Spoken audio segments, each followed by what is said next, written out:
नमस्कार दोस्तों, मेरी आज की इस कहानी के नाम है स्वार्थी। सुमित्रा कमरे में काम कर ही रही थी कि उसी समय 6 वर्षीय रुचि रोती रोती कमरे में आ गई। उसने पूछा भी, पर रुचि बस रोए जा रही थी। उसके लिए रुचि को संभालना मुश्किल होता जा रहा था। अरे क्या हुआ बेटा, मेरी लाडी लाडी क्यों रो रही है? पर रुचि थी कि रोना बंद ही नहीं किया। उसने पीछे पीछे उसका 12 वर्षीय भाई नमन आया। उसे देखकर सुमित्रा ने पूछा, नमन क्या बात है, रुचि क्यों रो रही है? माँ, सारी गलती इसी की है। जब पता है तो क्यों गई थी चाची के कमरे में?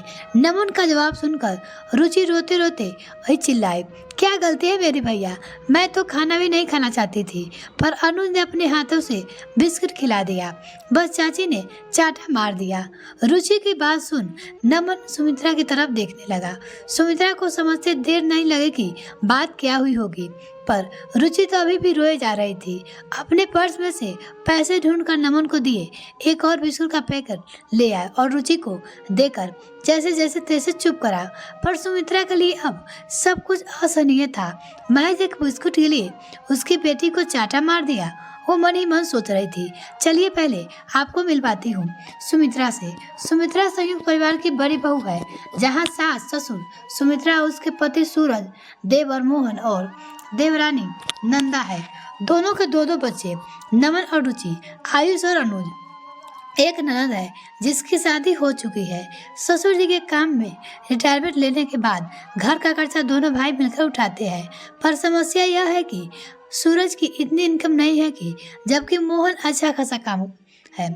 सूरज की मदद के लिए सुमित्रा भी अपनी तरफ से कोशिश करती, पर ज्यादा पढ़ी लिखी ना होने के कारण वो सारे फॉल पिको या काम कर देती, पर उसके बावजूद भी पूर्ति नहीं होती, क्योंकि एक्स्ट्रा खर्चा जैसे माता पिता की दवाई, बहन के ससुराल में कोई प्रोग्राम होना, मेहमानों की आगत के लिए खर्चे करना आदि सूरज और सुमित्रा को देखने पड़ते थे।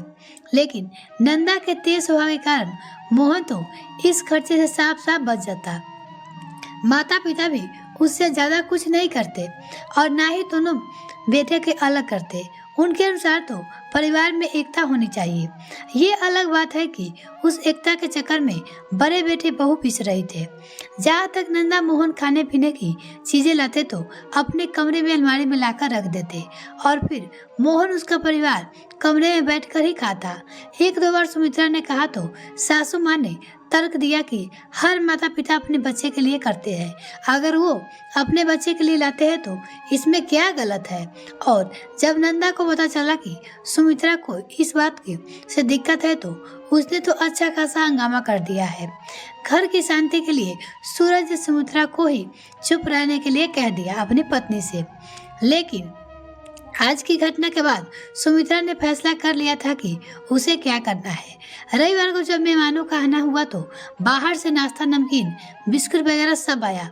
जो जितना मेहमान को सर्व होता था वो सर्व करने के बाद सुमित्रा ने बाकी का सामान अपने कमरे की अलमारी में ले जाकर रख दिया।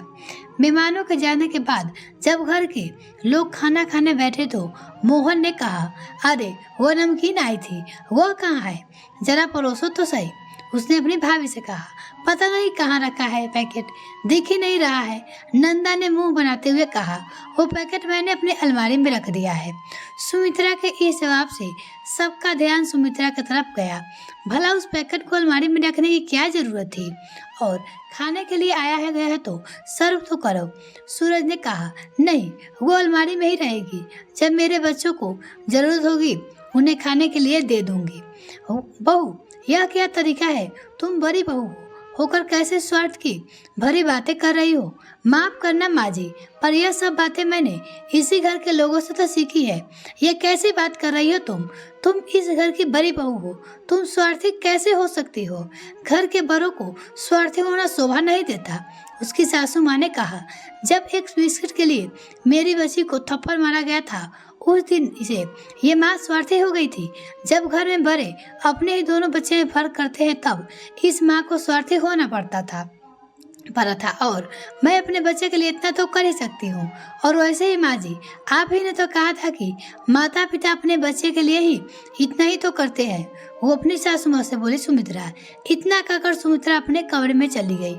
आज पहली बार ना बोलने वाली बहू के मुंह से इतना सुनकर सब चुप हो गए, क्योंकि वह गलत नहीं थी। सबको उम्मीद थी कि सूरज कुछ कहेगा और बहू को सबक सिखाएगा, पर उम्मीद के उलट सूरज चुप रहकर अपनी मौन स्वीकृति दे दी। यह कहानी आपको कैसी रही कमेंट सेक्शन में लिखना ना भूले।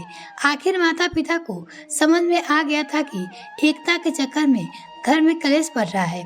उन्होंने छोटे बेटे बहू को बराबर खर्चा करने के लिए कहा तो नंदा ने इस बात पे हंगामा कर दिया और खुद ही अलग हो गई और अलग रहने लगी। अगर मेरे चैनल को अभी तक सब्सक्राइब नहीं किया तो प्लीज मेरे चैनल को जल्दी से सब्सक्राइब कीजिए, साथ ही बेल आइकन प्रेस करें ताकि मेरे और वीडियो का नोटिफिकेशन सबसे पहले आपको मिल सके। धन्यवाद।